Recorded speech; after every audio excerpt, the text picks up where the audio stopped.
कहानी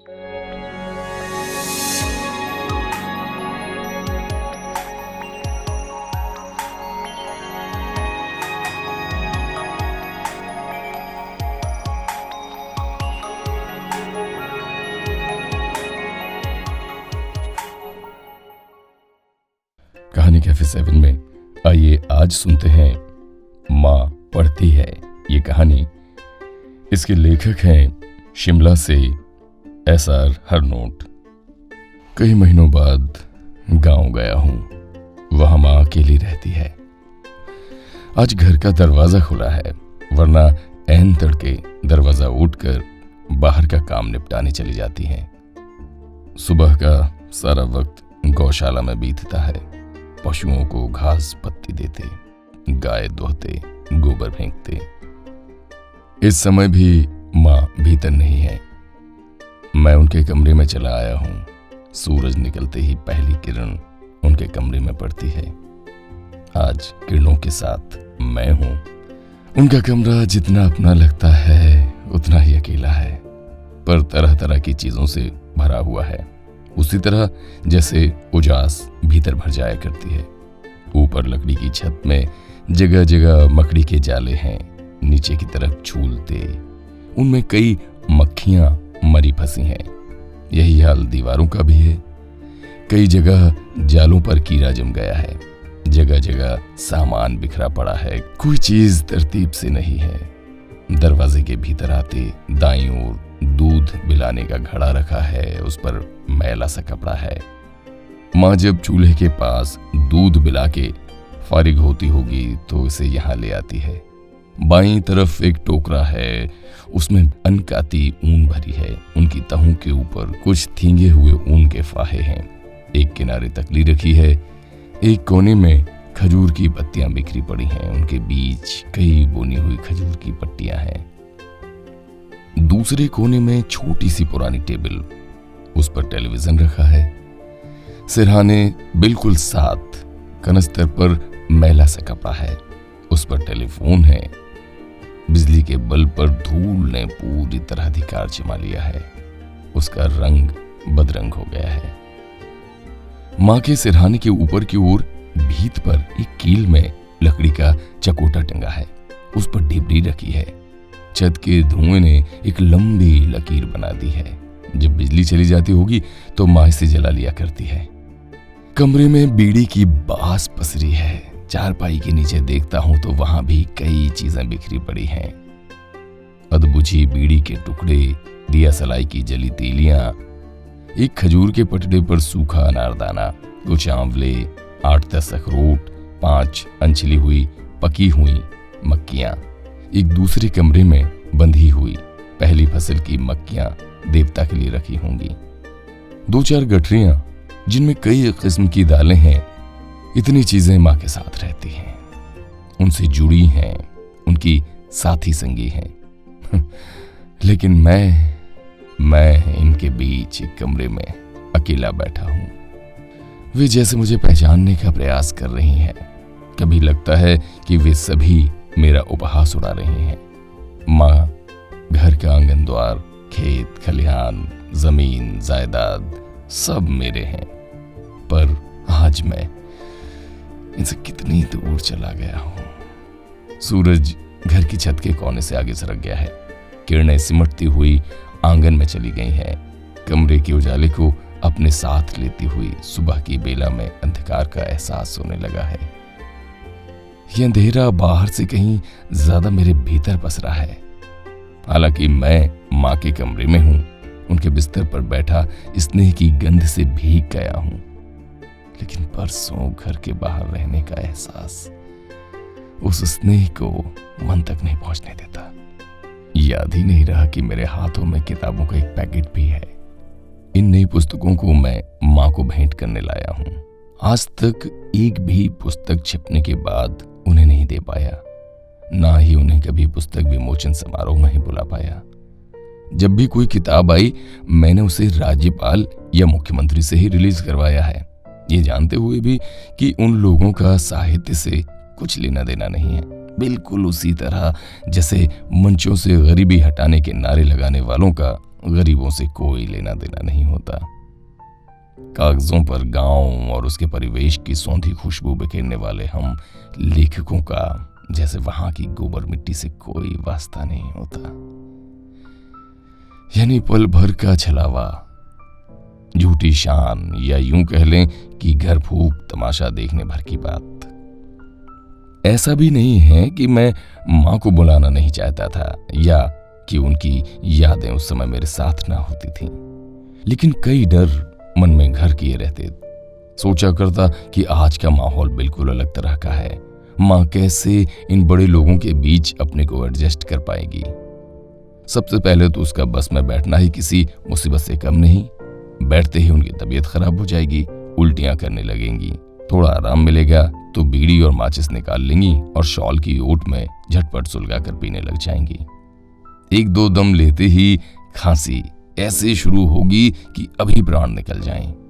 जैसे कैसे समारोह में पहुंचेंगी तो लोगों की नजरें उन पर बराबर लगी रहेंगी।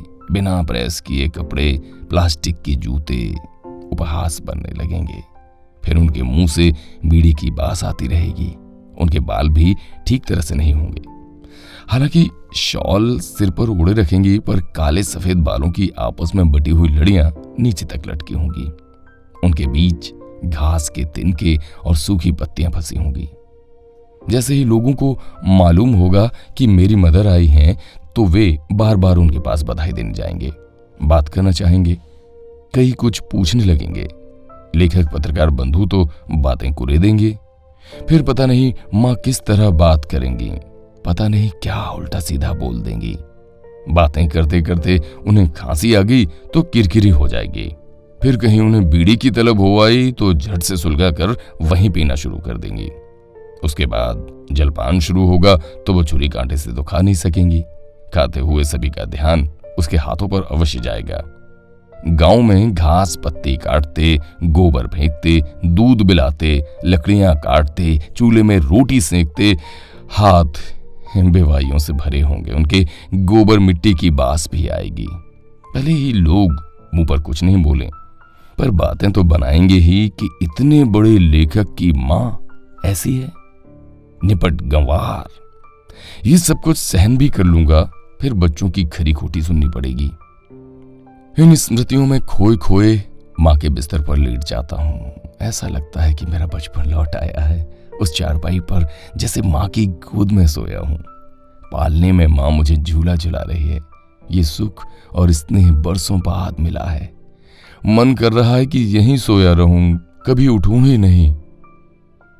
अपने ऊपर आश्चर्य हो रहा है कि मेरी रचनाओं में गांव है, वहां का पूरा अंचल है, गरीब लोग हैं, खेत खलिहान है, मां है, उनका स्नेह है, लेकिन उन वास्तविकताओं से खुद कितना दूर चला आया हूं, कोसों दूर। मां के बिस्तर पर लेटा अपने भीतर के लेखक को ढूंढने लगता हूं, पर वो कहीं नहीं है। उसके कई चेहरे हैं, या उन चेहरों पर कई तरह के मुखौटे लगाए गए हैं, अपने को शहरी परिवेश और एलीट सोसाइटी में ऊंचा दिखाने के लिए, नाम प्रतिष्ठा कमाने के लिए, लोगों की वाहवाह लूटने के लिए। उस पर उत्कर्ष का सही मायनों में मेरे भीतर के आदमी से जैसे कोई संबंध ही नहीं रहा है। अनायास फेरे को रखी अपनी किताबों पर हाथ जाता है। उनका स्पर्श पुनः उसे उत्कर्ष पर ले जाता है। क्या हुआ, मां को नहीं बुलाया तो? चलता है, सब कुछ चलता है। हम 21वीं सदी में जी रहे हैं, फिर क्यों उन रूढ़ियों का बोझ कंधों पर ढोए चलें? गांव, पहाड़, गोबर, मिट्टी, खेत खलिहान कागजों की पीठ पर उगते अच्छे लगते हैं, पर वास्तविक जीवन में तो नर्क है, नर्क। फिर मैं तो मां का सम्मान ही करने आया हूं। इधर तो कुछ ऐसे भी लेखक हैं जो या तो मां बाप से अलग हो गए या उन्हें किसी वृद्धाश्रम के हवाले कर दिया है। मैं मां के चरणों में इन पुस्तकों को रखकर उनसे आशीर्वाद लूंगा, पश्चाताप करूंगा। वे खुश होंगी कि उनका बेटा कितना बड़ा आदमी है, लेखक है।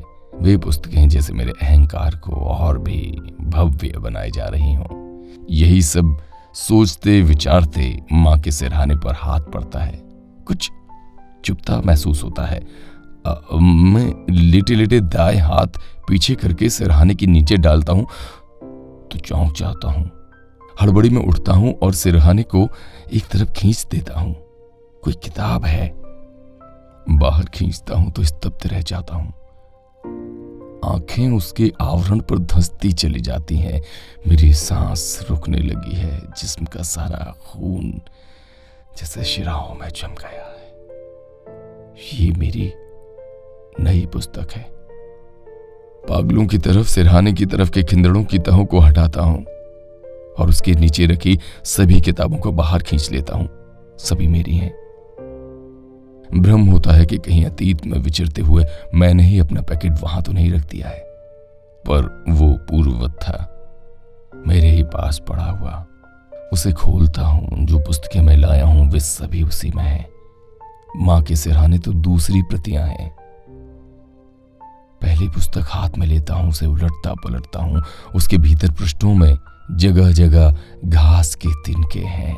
कुंबर है।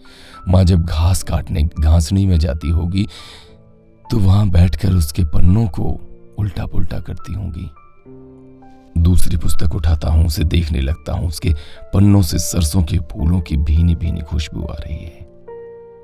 पन्नों को उलटता पलटता हूं। कई जगह पीले फूलों के पत्ते चिपके हैं। एक आध गेहूं की बाली भी है।